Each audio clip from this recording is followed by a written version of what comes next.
네, 광고가 길어요, 그렇죠? 옆에 계신 분 한번 인사하겠습니다. 올해도 함께 해주셔서 감사합니다. 인사하겠습니다.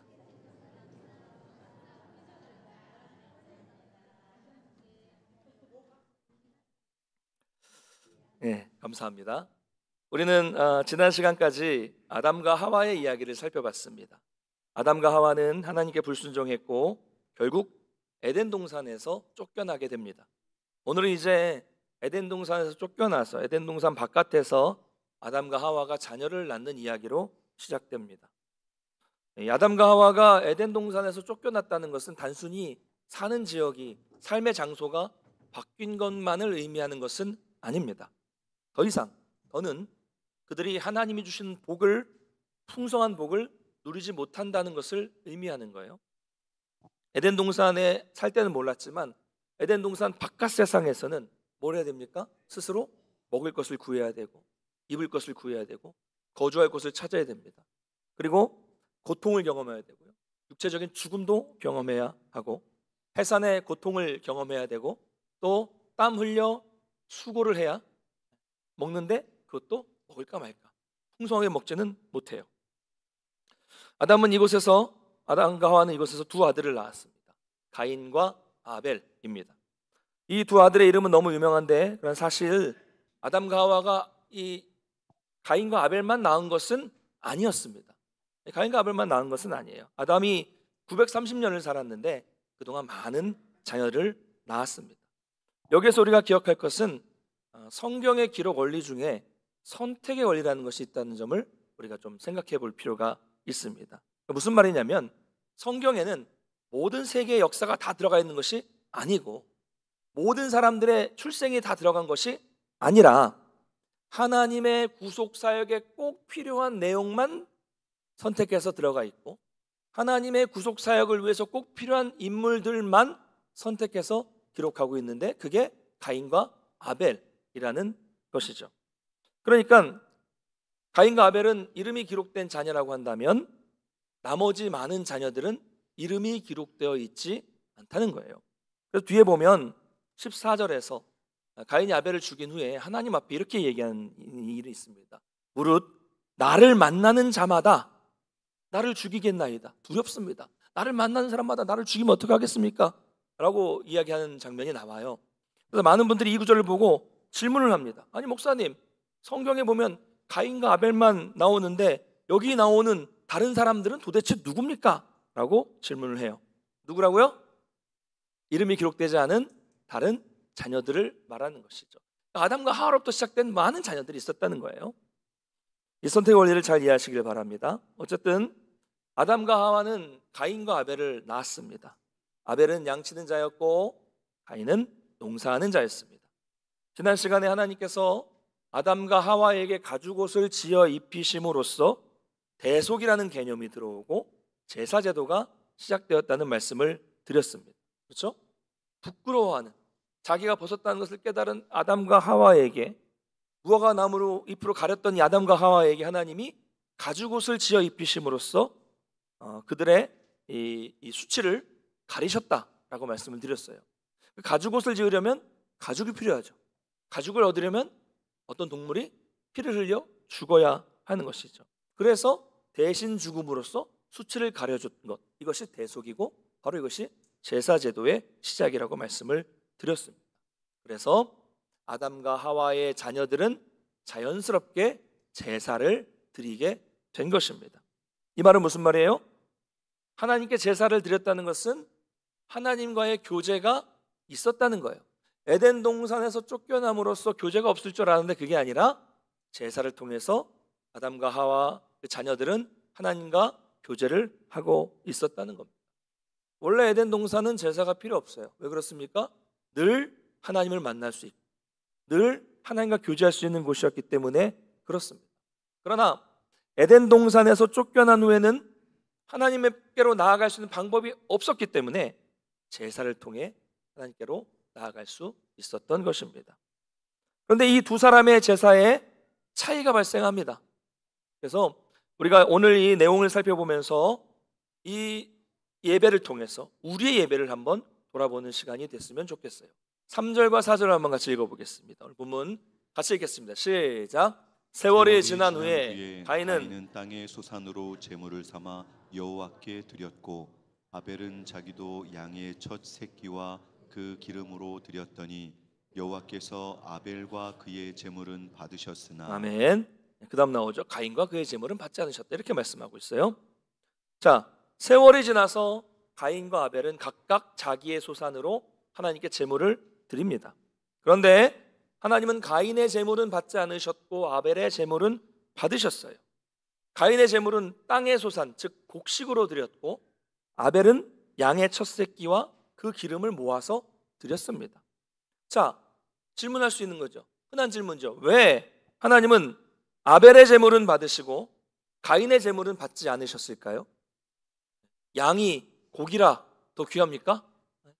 근데 가만히 보면요, 오늘 본문을 잘 보시면 제물만 말하는 게 아니라 가인과 그 제물은 받지 않으셨고 아벨과 그 제물은 받으셨다라고 기록하고 있어요. 그러니까 제사의, 예배의 중요한 것은 제물만 중요한 것이 아니라 그 제물을 드리는 사람도 중요하다는 것을 우리는 발견할 수가 있습니다. 여러분, 사람과 제물은 분리되지 않아요. 우리가 여러분 예배를 드리고 있지만 여러분이 드리는 예배, 여러분과 예물은 구분되지 않습니다. 분리되지 않습니다. 하나라는 거예요. 하나님은 사람은 받지 않으시고 그 제물만 받으시는 경우는 없습니다. 없어요. 이런 경우는 없어요. 우리는 가능하죠. 인간은 가능해요. 그 사람이 마음에 안 드는데 그 사람이 주는 선물만 받을 수 있어요? 없어요? 있어요. 있습니다. 사람은 가능하지만 하나님은 그렇지 않습니다. 하나님은 먼저 사람을 받으시고 그 받은 사람이 받으시기 합당할 때 그 제물도 받으신다는, 같이 간다는 게 우리에게 매우 중요한 것입니다. 그러므로 지금 여기 계신 분들 예배를 드리고 있는데 여러분의 마음이 중요하다는 겁니다. 그리고 여러분의 삶이 매우 중요하다는 거예요. 나는 지금 와서 예배만 드리고 있다, 이런 것은 하나님께 안 통한다는 거예요. 나는 그래도 주일에 와서 1시간 예배 드렸다, 이런 것도 안 통합니다. 왜요? 우리는 1시간 예배를 드리고 있지만 일주일 내내 세상에서 더 많은 시간을 보내고 있기 때문이죠.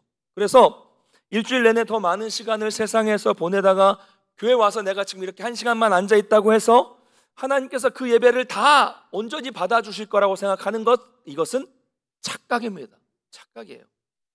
그 일주일 내가 그 사람이 세상에서 어떤 삶을 살았는가, 그 삶을 살 때 어떤 삶의 예배를 드렸는가, 이것이 매우 중요하고 하나님은 그것도 보시고 그 사람을 보시고 우리의 예배를 받으신다는 거죠. 여러분, 그래서 예수님도 이렇게 말씀하십니다. 마태복음 5장 23절과 24절 한번 읽어보겠습니다. 시작. 그러므로 예물을 제단에 드리려다가 거기서 내 형제에게 원망 들을 만한 일이 있는 것이 생각나거든 예물을 제단 앞에 두고 먼저 가서 형제와 화목하고 그 후에 와서 예물을 드리라. 아멘. 자, 이 말씀대로라면, 여러분, 이 말씀대로라면 지금 여기 계시면 안 되는 분들도 있죠? 가서 지금 빨리 화해하고 오셔야 될 분도 아마 있을 거라고 생각이 들어요. 그만큼 삶이 중요하다는 거예요. 만약에 우리가 예배를 드리다가도 다른 사람을 기분 상하게 만들고 싸운 일이 생각난다면 뭐란 얘기예요? 예배는 잠깐 미뤄두고 가서 그 사람과 화해하고 오라는 거죠. 뭐가 더 중요하다는 거예요? 예배는 중요하지 않다는 말이 아니죠. 예배도 중요하지만 우리가 이 예배라는 형식으로 드리는 것보다 하나님은 이웃과의 관계 회복을 중요하게 생각하고 계신다는 겁니다. 이 말을 다시 하자면 하나님은 예물보다 우리 주변 사람들과의 관계를 더 중요하게 생각하고 계신다는 그런 말씀입니다. 삶이 중요하다는 거예요. 그러므로 오늘 이 아벨과 가인의 이 제사를 통해서 우리는, 이 말씀을 통해서 우리는 자연스럽게 삶의 예배라는 측면을 생각해 볼 수 있게 됩니다. 여러분, 우리 이렇게 모여서 주일날 공예배로 예배 드리는 것만큼 우리의 삶이 중요하다는 거예요. 이렇게 1시간 예배를 드리는 것 이상으로 여러분의 일주일 동안의 세상에서 6일 동안에서의 삶이 중요하다는 겁니다. 믿음으로 살고 왔느냐, 이게 중요하다는 거예요. 단적인 예를 한번 들어보겠습니다. 돈 버는 일 한번 생각해 볼게요. 여러분 일주일 동안 열심히 일하시잖아요. 여러분 삶에서 돈을 버는 것도 어떻게 벌어야 돼요? 정직하게 일해서 정직하게 벌어야 합니다. 뭐 당연한 얘기하고 있죠. 생각해 보겠습니다. 누군가가 노름을 했어요. 도박을 했어요. 그래서 돈을 땄습니다. 얼마 할까요? 얼마? 뭐 가정이니까 1,000만 원. 돈을 도박하다가 1,000만 원 땄어요. 교회 다니는 사람이에요. 아, 하나님 나에게 은혜를 주셨구나. 11조 드려야겠다. 그래서 그 주일날 교회 와서 11조를 얼마? 100만 원을 했어요. 어떻습니까? 대단한 믿음입니까? 그 사람은 나는 이렇게 드렸지만 과연 하나님께서 그 예물을, 정직하지 못한 예물을 기뻐하실까요? 받으실까요? 100% 안 받죠. 물론 재정부에서는 받아요. 재정부에서는 받아요. 재정부는 받아요. 교회는 받아요. 모르니까 어떻게 모르잖아요. 모르니까 받죠. 그러나 하나님은 안 받으십니다. 안 받아요. 여러분 세금을 떼먹고 헌금 드리면 좋아할까요? 정가를 속이고 무게를 속이고 이게 시장에 저울치기 이런 게 있대잖아요. 무게를 속이고 뇌물을 받고 정직하지 못하게 벌어서 그것을 하나님께 예물을 드리면 이거 하나님은 절대로 그런 예물을 받지 않으세요. 어떻게 살았느냐가 중요하다니까요. 그러므로 우리는 평소에 믿음을 가진 사람으로서 6일 동안의 삶을 살아가야 합니다. 우리는 이것을 가지고 삶의 예배라고 하죠. 예배는 3가지가 있어요. 개인 예배가 있습니다. 여러분이 기도하시고 큐티하시고 스스로 말씀 묵상하는 개인 예배가 있습니다. 공예배가 있어요. 같이 모여서 다 모이는 예배가 드리는 예배가 있고요. 삶의 예배가 있습니다. 여러분의 삶의 자리에서 하나님의 영광을 위해서 그리스도인으로 살아가는 그런 삶의 모습을 보이는 것이 삶의 예배. 이 3가지가 다 중요합니다. 삶의 예배. 히브리서 11장 4절 한번 읽어보겠습니다. 시작. 믿음으로 아벨은 가인보다 더 나은 제사를 하나님께 드림으로 의로운 자라 하시는 증거를 얻었으니 하나님이 그 예물에 대하여 증언하심이라. 그가 죽었으나 그 믿음으로써 지금도 말하느니라. 아멘. 자, 그래서 이 성경을 해석한 히브리서 저자는 명확하게 이 가인과 아벨의 제사의 차이를 분명하게 말씀해 주고 있습니다. 핵심은 뭐예요? 처음에 믿음으로 드렸다는 거예요. 아벨의 제사는 믿음의 제사였다는 겁니다. 그렇다면 가인의 제물은 왜 안 받으셨는지 답이 나오죠. 믿음이 없었다는 거예요. 오늘 본문에서도 우리가 유추해 볼 수 있습니다. 삶의 예배에서 측면에서 본다면, 그러니까 곡식을 드리고 양을 드리고 이 자체가 아니라 삶의 예배 측면에서 본다면 가인은 믿음과 상관없는 삶을 살았다는 것을 유추해 볼 수 있어요. 뒤에도 나오는데 그러다가 그냥 제사를 드린 겁니다. 특히 오늘 본문을 보면 가인의 제물에 대해서는 뭐라고 성경 기자가 표현하고 있냐면 땅의 소산이라고 간단하게 표현하고 있어요. 땅의 소산으로 제물을 드렸다라고 말씀하고 있는데 아벨에 대해서 뭐라고 말하냐면 양의 첫 새끼와 그 기름으로 드렸다고 말씀하고 있어요. 자, 생각해 보겠습니다. 글을 쓰는 저자가 같아요. 근데 그 사람이 글을 쓰다가 가인의 제물과 아벨의 제물을 똑같이 병행되는 동일한 구조를 쓰고 있는데 괜히 내용을 다르게 썼을까요? 아니죠. 본문을 쓰면서 저자는 내용 자체를, 제물 자체에 차이를 두고 기록하고 있다는 겁니다. 그냥 이걸 좀 기억했으면 좋겠어요. 사실 이 제물의 종류, 가인의 제물과 아벨의 제물의 종류에는 문제가 없습니다. 옛날부터 해석되어 왔던 것 중에 하나가 뭐냐면 어떤 분은 이렇게 말씀하세요.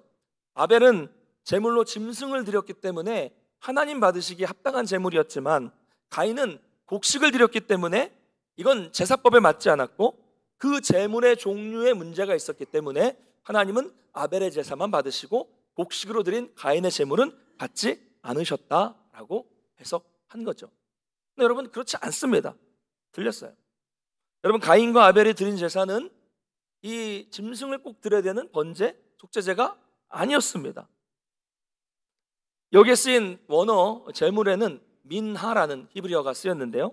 이 제사는 일종의 한 해의 이 소출에 감사해서 드리는 감사제물이라는 의미가 있습니다. 그래서 이 민하라는 단어를 히브리어 사전을 찾아보면 하나님께 드리는 제사로서 곡식이나 짐승을 드리는 것, 이렇게 분명하게 곡식이나 짐승을 드리는 것이라고 설명하고 있습니다. 이건 감사제예요. 그러므로 제물에는 문제가 없습니다. 종류 때문에 문제가 아니라 문제는 그 제물을 드릴 때 어떤 마음으로 드렸느냐, 이것이 문제라는 거예요. 가인은 그냥 땅의 소산을 드린 겁니다. 그 가인의 제물에는 첫 소산, 첫 열매 이런 의미가, 이런 설명이 전혀 안 들어가 있어요. 그냥 땅의 소산. 우리가 이것을 통해서 유추할 수 있는 것은 그냥 그는 정성 없이 드렸고, 준비하지 않고 드렸고, 자기가 농사한 땅의 소산을 그냥 자기가 원하는 대로, 자기 마음대로, 드리고 싶은 대로 드렸다는 거예요. 그러나 아벨은 다릅니다. 아벨의 제물 앞에는 양의 첫 새끼라는 말이 들어가 있어요. 이 말은 예배를 드리기 위해서 뭔가 준비를 했다는 말입니다. 만약 아벨도 가인과 같은 마음으로 드렸다면 양의 첫 새끼와 그 기름이라는 표현을 안 썼을 거예요, 저자가. 그렇죠? 그냥 짐승, 자기 짐승 이렇게 썼겠죠. 그러나 첫 새끼를 드린다, 처음 것을 구분해서 드린다는 것에는 선별하는 과정이 있잖아요. 수많은 양 중에 선별하는 거예요. 제일 좋은 거, 처음 것을 선별해서 자신이 보기에 제일 좋은 것을, 하나님께 이걸 드리면 좋겠다 싶은 것을 드렸다는 거예요. 다시 말하자면 드리는 내 마음대로 드린 것이 아니라, 가인은 그렇게 드렸어요. 내 마음대로 드렸어요. 그러나 아벨은 드리는 내 마음대로 드린 것이 아니라 받으시는 하나님을 생각하며 하나님께 귀한 것을 드렸다는 거예요. 제물의 종류가 문제가 아니라 제물을 드리는 사람의 태도에 문제가 있었던 겁니다. 그래서 하나님은 가인의 제물은 받지 않으셨고 아벨과 그 제물은 하나님이 받으셨다라고 기록한 것입니다. 하나님은 제물만 받으신 것이 아니라 그 예배를 드리고 있는 아벨과 그 제물을 받으셨어요. 마찬가지입니다. 하나님은 예배만 받으시는 것이 아니라 그 예배를 드리는 저와 여러분의 태도, 평소의 삶의 모습, 삶의 예배를 보시고 그 사람과 예물을 받으시거나 받지 않으신다. 이것이 핵심적인 내용입니다. 여러분, 이것을 우리가 예배에 적용해 보겠습니다. 우리 예배에 적용해 보겠습니다. 어떤 분은 매일 말씀 묵상하고 큐티 하십니다. 매일매일. 또 매일 아침에 일어나서 자기 전에 또 낮에 기도하면서 일주일을 그렇게 보내세요. 어떻게든 말씀대로 살려고 노력하면서 보냅니다. 그리고 또 주일이 오면 주일이 오기 전에 미리 옷을 입을 다 준비하고 또 헌금도 잘 준비해 두시고 마음도 준비하고 일찌감치 집을 나서서 교회 오셔서 예배를 드립니다. 그런 예배는 당연히 하나님이 받으시죠. 또 어떤 분, 이런 분도 있어요. 일주일 내내 그냥 자기 마음대로 살아요. 분주하고 바쁘다고 하나님을 잊고 살다가 주일이 오면 그냥 준비도 없이 그냥 대충 와서 예배를 드려요. 또 끝나면 바쁘니까 빨리 갈 생각만 합니다. 그래도 또 왔는데 눈도장은 찍어야지 하면서 몇몇 사람들과 만나서 또 교제를 하고 돌아갑니다. 자, 이 모든 상황을 누가 보고 계세요? 하나님이 보고 계시고 하나님이 알고 계시는데 그 사람과 그 예배를 하나님이 받으시겠습니까? 다 알고 계시는데. 여러분, 그것은 하나님이 기뻐하시는 예배가 아니에요. 예전에 말씀드렸던 헌금 이야기 혹시 기억하세요? 예배하고 딱 맞는 것 같아서 오늘 말씀하고, 어떤 젊은 집사님이 헌금을 하려고 합니다. 근데 그 교회는 예배 시간에 헌금 바구니 이렇게 쭉 돌리는 교회였어요. 우리 또 헌신 예배 때 이렇게 돌리기도 하고, 옛날엔 다 헌금 바구니를 돌렸잖아요. 지금은 들어올 때 헌금을 하지만 옛날엔 다 돌렸어요. 거의 돌렸던 것 같아요. 근데 이 젊은 집사님이 헌금을 미리 준비하지 못한 겁니다. 그래서 저 앞에서 헌금 바구니가 자기 앞으로 이렇게 오는 걸 보면서 초점을 느낀 거예요. 빨리 꺼내야 되는데 가방을 열어서 뒤적거리면 눈치가 보이잖아요. 저 사람은, 저 집사는 헌금도 미리 준비 안 했어, 이런 생각이 들을까 봐 아무것도 안 한 척 정면에 목사님을 보면서 손을 딱 뻗어서 연놀줄을 가방을 보면서 지갑을 열어서 살짝 꺼내려고 했던 겁니다. 근데 분명히 예배 전에 올 때는 지갑에 1,000원짜리가 많이 있었거든요. 근데 꺼냈는데 10,000원짜리가 집히는 거예요. 그래서 다시 집어넣고 다시 또 이렇게 살짝 보면서 꺼냈는데 또 50,000원짜리가 나오는 거예요.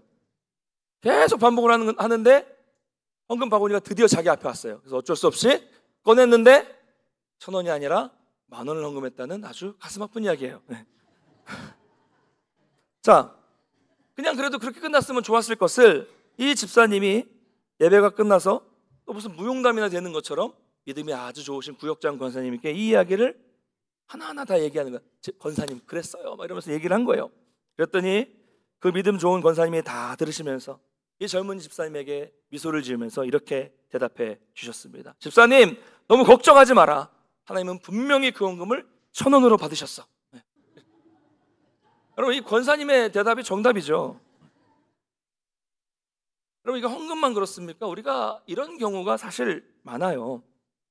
하나님께 뭔가를 드리고 헌금은 뿐만이 아니라 예배 드리고 뭔가 할 때도 마지못해서 어쩔 수 없이 하는 경우들이 많다는 거죠. 준비 없이 하는 경우가 많다는 겁니다.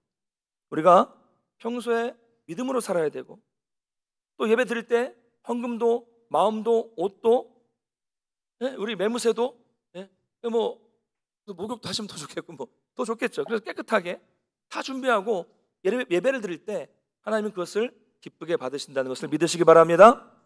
저는 그래서 요즘에 고민이 많아요. 뭐 요즘 이 큰 교회들, 특별히 교회들의 예배를 보십시오. 아주 대형 교회의 예배 실황은 인터넷을 통해서 얼마든지 볼 수 있잖아요. 그런 예배를 보면 저는 제가 한편으로는 이런 생각이 들어요. 정말로 하나님이 저런 예배의 모습을 보시고 기뻐하실까? 과연 진짜 기뻐하실까? 이런 거예요. 이런 의문. 웅장한 앞에 막 예배당에 오케스트라가 쫙 있어요. 전공자들 쫙 있죠. 웅장한 오케스트라가 막 연주되고, 그 다음에 연주 어우러져서 막 100여 명이 넘는 이 성가대 회원들이 쫙 있어요. 그 안에는 이 소프라노, 알토, 베이스, 테너 막 전공자들 막 이렇게 다 들어가 있고요. 그리고 이 솔리스트들도 이 훈련받은 전문 찬양 인도자들과 또 전문 싱어와 전문 세션들이 함께 어우러져서 노래할 때, 예배를 드릴 때, 인도할 때 어떤 위압감을 느끼면서 사람들이 야, 정말 이 교회는 찬양이 살아있구나, 대단하구나, 웅장하구나, 감격스럽다 이렇게 말하는데, 저는 그런 걸 볼 때마다 그래요. 과연 하나님이 이것을 기뻐하실까? 기뻐하실까? 이런 의문입니다. 근데 사실 그 큰 교회는 돈이 있으니까 할 수 있거든요. 근데 작은 교회들도 그렇게 하고 싶은데 안 돼요. 돈이 없으니까. 왜 돈이 없으니까 안 됩니까? 다 이렇게 세션들 돈 주고 부른 유급 사역자들이잖아요. 그 많은 사람들 다 돈으로 불러 모아서 하면 과연 이것을 하나님이 기뻐하실까 싶은 생각이 드는 거예요. 거기 있는 사람들은, 성도들은 기뻐하겠죠. 와, 우리 교회가 대단하다. 찬양이 너무 살아있고 전공자들이니까 퀄리티가 엄청 높을 거 아닙니까? 과연 정말 하나님이 그것도 기뻐하실까? 많은 교회들이 그거 따라가려고 해요. 그러나 여러분, 우리 교회는 그렇게 따라가지 않을 거예요. 그럴 수도 없지만 그런 마음도 없어요. 아니, 못하면 어때요? 바이올린 끽끽끽 소리 나도 우리 성도님들이 열심히 연습해가지고 그냥 내가 이 하나님께 주신 이 음악 재능을 가지고 이렇게 하겠다, 얼마든지 할 수 있잖아요. 그렇죠? 꼭 유급증은 없어도 됩니다. 우리 찬양대 막 하다가 삑사리 나도 하도 괜찮아요. 하나님께 드린 찬양인데 열심히 연습해서 마음으로 드리면 되잖아요. 그렇게 하면 됩니다. 우리 찬양 인도하시는 분도 마찬가지고, 우리 남 목사님 막 목소리 많이 써가지고 요즘에 목이 막 그런데 그래도 괜찮아요. 우리 싱어들도 못해도 괜찮고 좀 박자 틀리면 어때요? 괜찮습니다. 그게 하나님이 기뻐하시지 않을까 싶은 생각이 들어요. 여러분, 나는 기뻐요. 나는 기쁘고 나는 엄청난 웅장한 찬양을 드리는데 하나님이 안 기쁘시다면 그게 무슨 의미가 있습니까? 자기만족이죠. 여러분, 오늘 이 말씀의 핵심은 바로 이거예요. 나 중심의 예배냐, 하나님 중심의 예배냐? 드리는 인간이 중심이 되느냐, 받으시는 하나님이 중심이 되느냐? 내가 뭔가를 함으로써 내 만족감을 누리고 내 기쁨을 누리는 예배가 되느냐, 이것을 통해서 하나님이 기뻐하시는 예배가 되느냐, 이겁니다. 중심이 어디에 있는가? 이거예요. 오늘 말씀의 핵심은 이겁니다. 여러분, 내가 드렸다고 해서 다 되는 게 아닙니다. 대부분 뭐냐면 내가 드렸다는 것으로 스스로 만족하는 거예요. 내가 이만큼 찬양을 했으니까, 이만큼 헌금했으니까 됐다, 만족하고 스스로 거기에 도취되는 거야. 야, 감동적이다. 눈물이 나온다. 웅장한 모습에 자기가 감동받고, 하나님은 어떠실까 생각하지 않고 그냥 나는 막 드리기만 하는 거, 이것이 오늘날 우리 예배의 문제라는 겁니다. 여러분, 좋은 예배는 어떤 좋은 예배예요?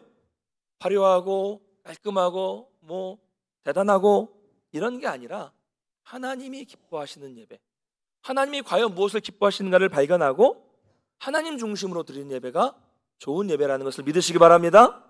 우리가 나 중심의, 인간 중심의 예배에서 벗어나서 하나님 중심의 예배, 하나님이 기뻐하시는 예배를 드릴 수 있어야 됩니다. 한 가지만 더 살펴보면요, 오늘 말씀해 보면 하나님이 자신의 제사를 받지 않으니까 가인의 안색이 변했다고 말씀하고 있어요. 사람에게 거절당하면 기분 나쁘죠. 가인은 하나님께 거절당했으니 분노가 나서 다스리지 못한 겁니다. 그런 분노하는 가인에게 하나님은 질문하세요. 야, 너 왜 이렇게 분노하고 있니? 네가 선을 행하면 어찌 낯을 들지 못하겠느냐? 선을 행하지 않으면 죄가 문에 엎드려 있단다. 무슨 말이에요? 선을 행하면 당당하겠지만 선을 행하지 않으면 언제든지 죄가 기다리고 있다는 거예요. 언제든지 죄를 지을 수 있다는 겁니다. 여기서 선한 일은 착한 일을 말하는 게 아닙니다. 성경이 말씀하고 있는 선은 내가 하나님을 향해서 똑바르게 서 있는 것을 선이라고 말하고요, 여기서 벗어나는 것을 죄라고 말하는 겁니다. 그러니까 가인의 삶의 예배에 문제가 있었다는 것을 여기서 보여주고 있는 거예요. 무슨 말입니까? 그게 뭔지는 모르겠지만 가인은 지금 어떤 면에서 이미 하나님 앞에서 선을 행하지 않은 상태에서 예배를 드렸다는 거예요. 그래서 하나님이 거부하셨다는 거죠. 하나님 앞에 바로 서 있지 못하고 그 길을 벗어난 상태에서 예배를 드렸기 때문에 하나님은 그 예배를 받지 않으셨다는 겁니다. 여러분, 오늘 말씀을 맺겠습니다. 과연 하나님은 지금까지 나의 예배를 받으셨을까요? 우리가 이것을 한번 생각해 보기를 원합니다. 여러분, 재물은 문제가 없다고 말씀드렸어요. 그렇죠? 곡식이 짐승보다 못한 재물입니까? 아니에요. 저는 고기를 좋아하니까 저한테는 그러겠지만 하나님께는 다 똑같은 창조물일 뿐입니다. 다 귀해요. 단 그 안에 진실이 있느냐, 진실한 마음이 있느냐, 믿음이 있느냐, 그 삶이 믿음의 삶이냐, 이 차이고요. 그것이 하나님 중심의 예배냐, 인간 중심의 예배냐, 이것이 문제였던 것입니다. 이제 올 한 해 마지막 날, 마지막 주일에 다시 한번 우리의 예배를 돌아보기를 간절히 소망합니다. 과연 여러분 올 한 해 삶의 예배에 승리하셨습니까? 또 이렇게 나와서 하나님 앞에 나올 때, 공예배로 나올 때 준비된 마음으로 나오셔서 진실한 예배를 드리셨습니까? 스스로에게 질문해 보십시오. 여러분, 어떤 마음으로 나오셨어요? 나 편한 대로 나와서, 나 편한 자리에 앉아서, 나 편한 시간에 늦게 왔다가 일찍 나가고, 왔다 갔다 하고, 내가 중심이 되어서 나 중심의 예배를 드리지 않았습니까? 몸이 좀 피곤한 날은 오늘은 가서 좀 따뜻한 자리에 앉아서 좀 쉬자, 이런 마음으로 예배를 드리고, 내 기분이 좀 좋지 않은 날에는 하나님, 나 오늘 기분 별로니까 건드리지 마세요, 이러고 찬양을 하는데도 입 꼭 닫고 꼭 닫고 그런 예배를 드릴 때도 있었고요. 또 교회 안에 보기 싫은 사람이 있으면 그 사람 안 보이는 구석에 앉아가지고 예배를 드리기도 하고, 듣기 싫은 말씀이 나오면 일부러 딴 생각하고 막 듣고 화를 내고 마음이 상해서 분노하고, 또 예배보다는 사람 눈도장 찍으러 나온 적도 있지는 않았을까요? 이 모든 것이 나 중심의 예배입니다. 인간 중심의 예배고, 이런 예배는 하나님이 절대 받지 않으십니다. 여러분, 새해에는 우리의 예배 태도를 바꾸기를 원합니다. 새해에는 하나님이 과연 뭘 기뻐하시는가, 하나님이 기뻐하시는 예배가 뭔지를 한번 깨달으시고, 그리고 일주일 6일 동안 세상에 나가서 믿음으로 어떻게든 살려고, 이기려고 노력하시고, 삶의 예배에서 승리하시고, 또 공예배로 나오실 때도 미리 잘 준비하셔서 마음과 생각과 모든 것들 잘 준비하고 나오셔서 새해의 모든 예배에 성공할 수 있는, 그래서 하나님이 주시는 풍성한 은혜를 경험할 수 있는 우리 모든 성도들 되시기를 간절히 축복합니다. 다 같이